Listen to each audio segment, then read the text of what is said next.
Hello everyone.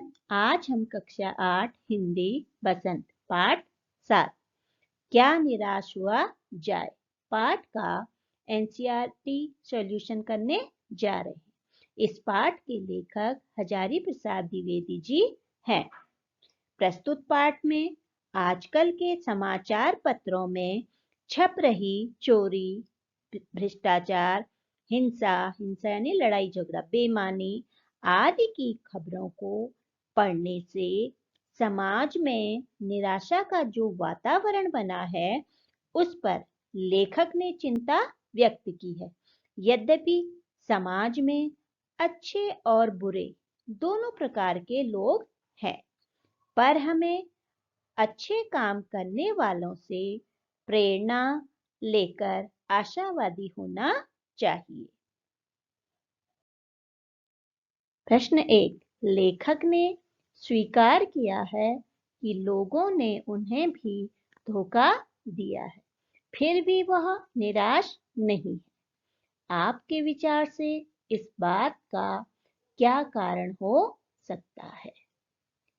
लेखक ने स्वीकार किया है कि लोगों ने उन्हें भी धोखा दिया है, फिर भी वह निराश नहीं है, क्योंकि लेखक एक आशावादी व्यक्ति है। आशावादी यानी होपफुल। उसके साथ कई निराशावादी घटनाएं हुई है, पर कुछ आशावादी और अच्छी घटनाएं भी हुई है। उसका मानना है कि अगर सुखद जीवन यानी सुखी जीवन जीना है तो हमें अच्छी और आशावादी चीजों को याद रखना चाहिए।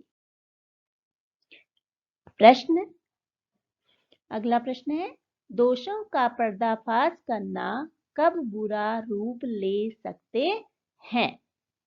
दोषों का पर्दाफाश करना तब बुरा रूप ले सकता है जब हम किसी की बुराई करने में आनंद लेते हैं, उसे और बढ़ाते हैं, जिससे गलत बातों का प्रचार होता है। प्रचार का मतलब फैलना। लोगों में बुराइयां फैलती हैं, लोगों में बदनामी होती है और लड़ाइयां भी होती हैं। अगला प्रश्न है, आजकल के बहुत से समाचार पत्र या समाचार चैनल दोषों का पर्दाफाश करते हैं, यानी दोषों को सामने लाना कर रहे हैं। इस प्रकार के समाचारों और कार्यक्रमों की सार्थकता पर तर्क सहित विचार लिखिए। आजकल के बहुत से समाचार पत्र या समाचार चैनल दोषों का पर्दाफाश कर रहे हैं, जिससे लोगों में जागरूकता फैली है। जागरूकता मतलब जाग रहे हैं लोग किसी भी बुरे कामों के प्रति। पर ये तभी फायदेमंद होता है जब सूचना जो दी जा रही है, सूचना यानी जानकारी दी जा रही है, उनमें सच्चाई, ईमानदारी तथा जन कल्याण की भावना हो। जन कल्याण, जन मीन्स आदमी, कल्याण मतलब अच्छे करने की, लोगों का अच्छा करने की भावना हो। उनमें कोई मिलावट ना हो, वरना टीवी और समाचार पत्रों में अपनी बिक्री बढ़ाने के लिए यानी ज्यादा प्रॉफिट के लिए कुछ मनगढ़ंत बातें भी होती। कारण बताइए। प्रश्न है, निम्नलिखित के संभावित परिणाम क्या क्या हो सकते हैं? आपस में चर्चा कीजिए। जैसे ईमानदारी को मूर्खता का पर्याय समझा जाने लगा है। परिणाम, भ्रष्टाचार बढ़ेगा। अगर ऐसा होगा तो क्या होगा? भ्रष्टाचार बढ़ेगा, ये परिणाम हुआ इसका। ऐसे ही नंबर 1 है, सच्चाई केवल भीरू और बेबस लोगों के हिस्से में पड़ी है। इसका परिणाम होगा लोगों का विश्वास कमजोर पड़ेगा। ईमानदार लोग बेईमानी को तरक्की करते देख कमजोर पड़ने लगेगा। उनका विश्वास ईमानदारी से हटेगा। दूसरा है इसका झूठ और फरेब का रोजगार करने वाले फल फूल रहे हैं। यानी जो झूठ बोल रहे हैं, गद्दारी कर रहे हैं, वो लोग जो हैं आजकल के जमाने में फल फूल रहे हैं। तो इसका परिणाम क्या होगा? जो लोग बेईमानी से पैसा कमा रहे हैं वो आज खुश हैं, और जो मेहनत से ईमानदारी का पैसा कमा रहे हैं वो दुखी हैं।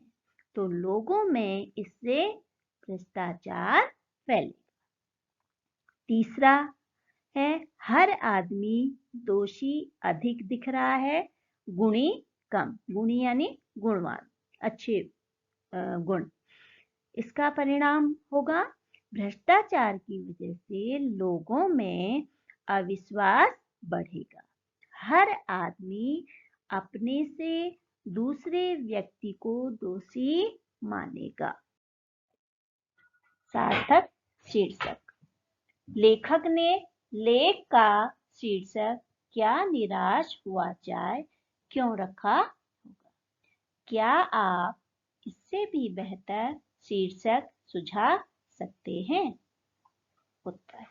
लेखक ने लेख का शीर्षक क्या निराश हुआ जाए रखा होगा ये सोचकर कि आजकल दुनिया में लोगों में अविश्वास के कारण निराशा हाथ लगती है। तो उस समय लेखक उसके साथ कुछ अच्छे पलों को भी याद रखने को कहता है। अच्छे पलों को याद रखें यानी हर किसी के साथ अच्छी और बुरी घटनाएं घटती हैं।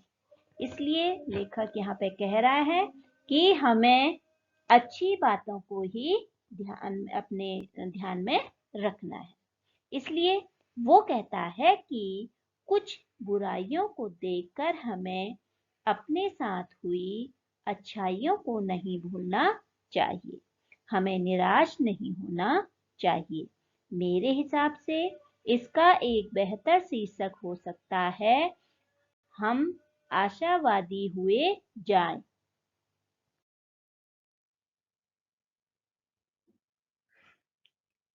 अगला प्रश्न है यदि क्या निराश हुआ जाए के बाद कोई विराम चिन्ह लगाने के लिए कहा जाए तो आप दिए गए चिन्हों में से कौन सा चिन्ह लगाएंगे? अपने चुनाव का कारण भी बताइए। इसमें क्या निराश हुआ जाए के बाद प्रश्नवाचक चिन्ह लगाना उचित होगा, क्योंकि ये उन लोगों द्वारा पूछा गया प्रश्न है जो ईमानदार और फिर भी दुखी हैं। अगला प्रश्न है आदर्शों की बातें करना तो बहुत आसान है पर उन पर चलना बहुत कठिन है। क्या आप इस बात से सहमत हैं? तर्क सहित उत्तर दीजिए। आदर्शों की बातें तो बहुत आसान है पर उन पर चलना बहुत कठिन है। हम इस बात से सहमत हैं क्योंकि आजकल के समाज में जहां चारों तरफ भ्रष्टाचार फैला हुआ है, झूठे लोगों का बोलबाला है। बोलबाला यानी झूठे लोग ही आजकल जो है आगे बढ़ रहे हैं। लोग आदर्शों के सहारे नहीं जीते हैं। आज के जमाने में ईमानदार और आदर्शों पर चलने वाले लोग दुखी हैं और बेईमानी से पैसा कमाने वाले सुखी हैं। भाषा की बात। प्रश्न 1 दो शब्दों के मिलने से समास बनता है। समास का एक प्रकार है द्वंद्व समास। इसमें दोनों शब्द प्रधान होते हैं। प्रधान यानी मुख्य होते हैं। जब दोनों भाग प्रधान होंगे तो एक दूसरे में द्वंद्व यानी स्पर्धा, प्रतिस्पर्धा, होड़ की संभावना होती है। कोई किसी से पीछे नहीं रहना चाहता है। जैसे चरम और परम। चरम तो इन दोनों के बीच में जो है और की जगह हम योजक चिन्ह का प्रयोग हो जाता है, तो ये जो है द्वंद्व समास कहलाते हैं। चरम परम। ऐसी भीरू और बेबस, तो योजक चिन्ह का प्रयोग होने पे हो जाएगा भीरू बेबस। भीरू का मतलब होता है कायर या डरपोक। बेबस मतलब लाचार। दिन और रात। दिन रात। और के साथ आए शब्दों के जोड़े को और हटाकर योजक चिन्ह का प्रयोग किया जाता है। जो ये डैश जैसा दिख रहा है इसको योजक चिन्ह कहते हैं। कभी कभी ये एक साथ भी लिखा जाता है, जैसे यहाँ पे आया है कभी कभी के बीच में, ऐसी धीरे धीरे उसके बीच में योजक चिन्ह का प्रयोग होता है। बड़ी बड़ी, छोटी छोटी, ऐसे मतलब एक समान शब्दों के बीच में भी इसका प्रयोग होता है। द्वंद्व समास के 12 उदाहरण ढूंढकर लिखिए। उत्तर पाप और पुण्य। तो पाप पुण्य।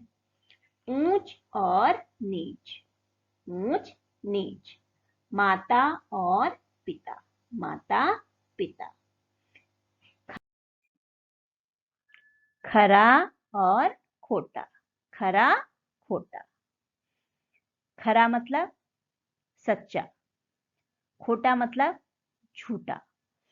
सीता और राम। सीता राम। अन्न और जल। अन्न जल। रुपया और पैसा। रुपया पैसा। मार और पीट। मार पीट। भूखा और प्यासा। भूखा प्यासा। अपना और पराया। अपना पराया। राजा और रंक। रंक जिसके पास कुछ नहीं होता है, गरीब। राजा रंक। रात और दिन। रात दिन। भाषा से पाठ 2। पाठ से तीनों प्रकार के संज्ञाओं के उदाहरण खोजकर लिखिए। पहला है जातिवाचक संज्ञा। इसमें जैसे ड्राइवर, हिंदू, मनुष्य, मुसलमान, यात्री, समाज, टिकट आदि।